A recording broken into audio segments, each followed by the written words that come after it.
Welcome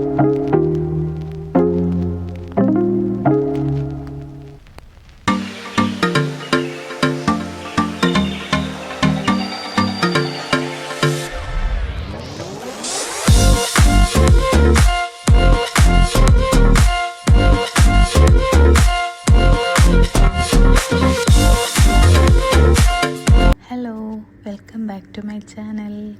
ഇന്ന് നമ്മൾ ഉണ്ടാക്കാൻ പോകുന്നത് റവ വെച്ചിട്ട് നല്ല ഹെൽത്തി ആയിട്ടുള്ളൊരു കേക്കാണ്. അതിന് വേണ്ടിയിട്ട് നമുക്ക് 1/2 കപ്പ് റവ എടുക്കുക. ഇത് റവയും മുട്ടയും മിക്സ് ചെയ്തിട്ട് നല്ല അടിപൊളി ടേസ്റ്റുള്ളൊരു കേക്കാണ് ഉണ്ടാക്കാൻ പോകുന്നത്.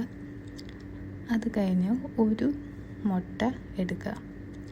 റൂം ടെമ്പറേച്ചറിലുള്ള മുട്ട എടുക്കാൻ പ്രത്യേകം ശ്രദ്ധിക്കണം, അല്ലെങ്കിൽ കേക്ക് നമുക്ക് കറക്റ്റായിട്ട് കിട്ടില്ല. അത് നമ്മൾ നന്നായിട്ട് യോജിപ്പിച്ച് കൊടുക്കുക. റവയും മുട്ടയും കൂടെ നന്നായിട്ട് മിക്സ് ചെയ്ത് കൊടുക്കുക. റവ ശരിക്കും നല്ല തരിയായിട്ടിരിക്കുകയാണ്, അപ്പോൾ നന്നായിട്ടൊന്ന് മിക്സ് ചെയ്ത് കൊടുക്കുക. അതിലേക്ക് നമ്മൾ ഒരു 1/4 കപ്പ് വെജിറ്റബിൾ ഓയിൽ ആഡ് ചെയ്ത് കൊടുക്കുക. ഇതെല്ലാം നല്ല കറക്റ്റ് അളവിൽ എടുക്കണം, ഇല്ലെങ്കിൽ നമുക്ക് കറക്റ്റായിട്ട് കിട്ടില്ല. അതുപോലെ തന്നെ 1/4 കപ്പ് മിൽക്കും ആഡ് ചെയ്ത് കൊടുക്കുക. അത് റൂം ടെമ്പറേച്ചറിലുള്ള അതേ മിൽക്ക് തന്നെ കൊടുക്കണം, ഇല്ലെങ്കിൽ കേക്ക് നമുക്ക് കറക്റ്റ് ടെക്സ്ചറിൽ കിട്ടില്ല. എന്നിട്ട് എല്ലാം കൂടെ നമുക്ക് നന്നായിട്ടൊന്ന് യോജിപ്പിച്ച് കൊടുക്കാം. എണ്ണയും പാലും എല്ലാം നന്നായിട്ട് മിക്സ് ചെയ്ത് കൊടുക്കുക. ഇത് റവ ഇങ്ങനെ തരിയായിട്ട് കിടക്കുന്നതുകൊണ്ട് നമുക്ക് കേക്ക് നന്നായിട്ട് കിട്ടില്ല. അത് കാരണം ഈ മിക്സ്ചറെല്ലാം കൂടെ നമ്മളൊരു മിക്സിയുടെ ജാറിലിട്ടിട്ട് നന്നായിട്ട് നമുക്കൊന്ന് അടിച്ചെടുക്കാം. അപ്പോൾ റവയുടെ മിക്സ്ചർ നമുക്ക് നന്നായിട്ട് കിട്ടും. അതിന് വേണ്ടിയിട്ട് നമുക്കതൊന്ന് മിക്സിയുടെ ജാറിലിട്ടിട്ട് അടിച്ചെടുക്കാം, എങ്കിലേ നമുക്ക് നല്ല രീതിയിൽ കിട്ടുള്ളൂ. നമ്മൾ മിക്സിയിൽ അടിച്ച് കൊണ്ടുവന്നിട്ടുണ്ട്. അത് നമ്മളൊരു പാത്രത്തിലേക്ക് മാറ്റി കൊടുക്കാം. അപ്പം നല്ല കറക്റ്റ് ടെക്സ്ചറായിട്ട് നമുക്ക് അരഞ്ഞ് കിട്ടിയിട്ടുണ്ട്. ഇനി ഇതിലേക്ക് നമുക്ക് ബാക്കി ചേരുവകൾ ചേർത്ത് കൊടുക്കാം.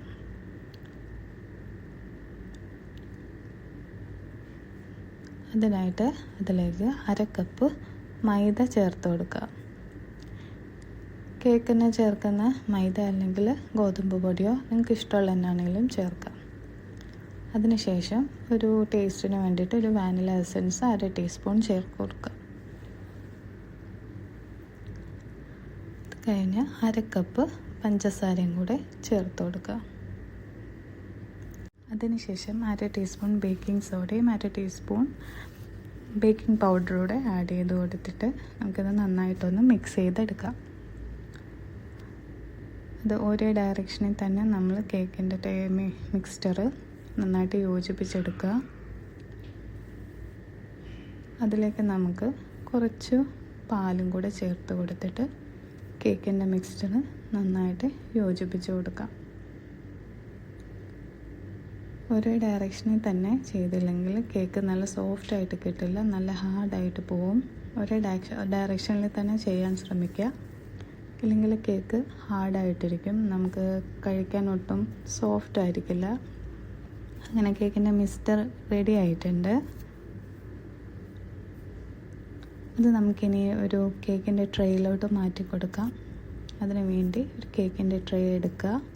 നിങ്ങളുടെ കയ്യിലുള്ള സാധാ എന്ത് പാത്രമാണെങ്കിലും എടുക്കാം, സ്റ്റീലിൻ്റെ ചരുവാണെങ്കിലും നമുക്ക് എടുക്കാം. ഞാനിപ്പോൾ ഇത് ഓവന് ബേക്ക് ചെയ്യാൻ വെക്കുന്നതുകൊണ്ടാണ് ഗ്ലാസിൻ്റെ എടുത്തത്. അതിലേക്ക് നമ്മൾ ഓയിൽ സ്പ്രെഡ് ചെയ്ത് കൊടുക്കുക.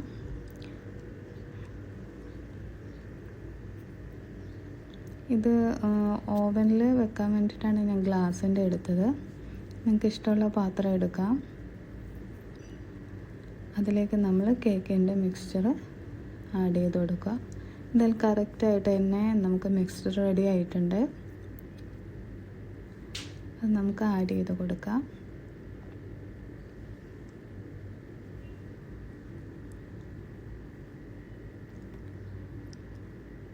ഇനി അതിലേക്ക് ഡെക്കറേഷൻ എന്തെങ്കിലും വേണമെങ്കിൽ ആഡ് ചെയ്യാം. ഞാനിവിടെ ചോക്കോ ചിപ്സ് എടുത്തിട്ടുണ്ട്. അത് നമുക്ക് മുകളിലിങ്ങനെ സ്പ്രെഡ് ചെയ്ത് കൊടുക്കാം. അത് നമ്മൾ ഇത് കേക്ക് കഴിക്കുമ്പം ഇടയ്ക്ക് കിട്ടുമ്പോഴത്തേക്കും നല്ല ടേസ്റ്റാണ്. നമുക്കിനി അതൊരു 5 മിനിറ്റ് ബേക്ക് ചെയ്യാൻ വെക്കാം. നമ്മുടെ കേക്ക് റെഡി ആയിട്ടുണ്ട്. അത് നമുക്കൊരു നൈഫ് വെച്ചിട്ട് 4 സൈഡ് കട്ട് ചെയ്തെടുക്കാം. എന്നിട്ടൊരു പ്ലേറ്റ് മുകളിൽ വെച്ചിട്ട് നമുക്കത് തിരിച്ചൊന്നിടാം. കറക്റ്റായിട്ട് കിട്ടും. എന്നിട്ട് ഒന്ന് തട്ടി കൊടുത്തിട്ട് നമുക്ക് കേക്ക് എടുക്കാം. നമ്മുടെ കേക്കിൻ്റെ അടിഭാഗം ചെറുതായിട്ടൊന്ന് പോയിട്ടുണ്ട്, സാരമില്ല. ഞാൻ ഒന്നുകൂടെ ചോക്കോ ചിപ്സ് ആഡ് ചെയ്ത് കൊടുക്കുന്നുണ്ട്. നമുക്കിനി അതൊന്ന് കട്ട് ചെയ്ത് നോക്കാം. അതൊന്ന് കട്ട് ചെയ്ത് എടുക്കുമ്പോഴത്തേക്കും നല്ല സോഫ്റ്റായിട്ട് കിട്ടിയിട്ടുണ്ട്. നമ്മൾ മിക്സർ റെഡി ആയതുകൊണ്ടാണ് നന്നായിട്ട് കിട്ടിയത്. എല്ലാവർക്കും വീഡിയോ ഇഷ്ടപ്പെട്ടെന്ന് വിചാരിക്കുന്നു. പുതിയ വ്യൂവേഴ്സ് ഉണ്ടെങ്കിൽ സബ്സ്ക്രൈബ് ചെയ്ത്